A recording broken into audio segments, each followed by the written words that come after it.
নাটক দেখতে ভালো লাগে, সেটা দুবার তিনবারও দেখতে ভালো লাগে। সেলিম আল দীনের যে নাটকগুলো বাংলা ভাষাকে উজ্জীবিত করেছে। থিয়েটার সবসময় গরিব ছিলাম, গরিব আছি, সামনে কি আছে জানি না। অনুদান কিছু কিছু দল পায়, অনেক দলই পায় না। শিল্পীরা তো সেই আগেও ঘরের খেয়ে বনের মোষ তাড়াতো, আজও তারা সেই বনের মোষই তাড়িয়ে চলেছে। এখন থিয়েটারটা একটু নিভু নিভু ভাব এসে গেছে।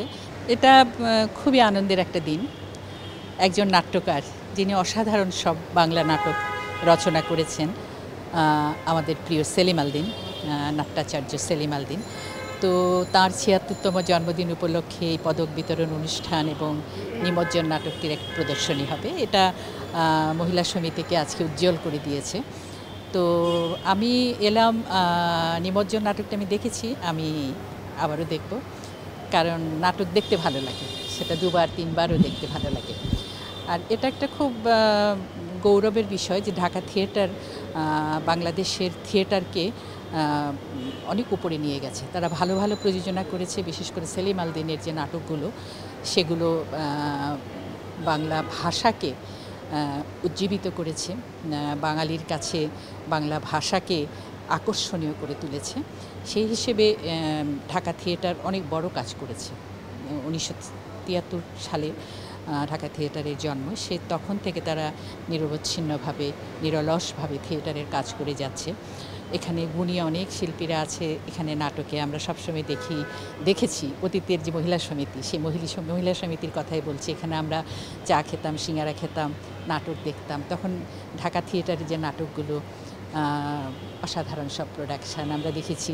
ফরিদিকে দেখেছি, আফজালকে দেখেছি, আসাদকে দেখেছি, আমরা শিমুলকে দেখেছি, সেলিমকে দেখেছি, সবার রোজি সিদ্দিকী, সবাই মিলে যে ওরা কাজ করে যাচ্ছে এখন পর্যন্ত, এটা থিয়েটারের জন্য খুব আশার আলো দেখায় আমাদেরকে।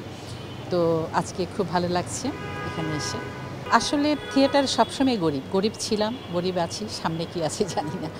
আমাদের এই খাতে রাষ্ট্রীয় বাজেটেও থাকে খুব অল্প টাকা, অনুদান কিছু কিছু দল পায়, অনেক দলই পায় না, আর সে অনুদানও খুবই কম। তো থিয়েটারটা এখন টেকনোলজিক্যালি অনেক ডেভেলপ করেছে, ফলে একটা প্রযোজনায় অনেক খরচ। তো সেই খরচের জন্য টাকার দরকার। আর শিল্পীদের কথা তো বাদই দিলাম, শিল্পীরা তো সেই আগেও ঘরের খেয়ে বনের মোষ তাড়াতো, আজও তারা সেই বনের মোষই তাড়িয়ে চলেছে। তো না, নাটক আসলে নির্ভর করে একটি দেশের শান্ত সুন্দর পরিবেশ, শিক্ষা, তারপর কিভাবে আমাদের নতুন প্রজন্ম বেড়ে উঠছে তার উপরে এর চর্চাটা নির্ভর করে। সেটা যখন বাধাগ্রস্ত হয়, থিয়েটারও ক্ষতিগ্রস্ত হয়।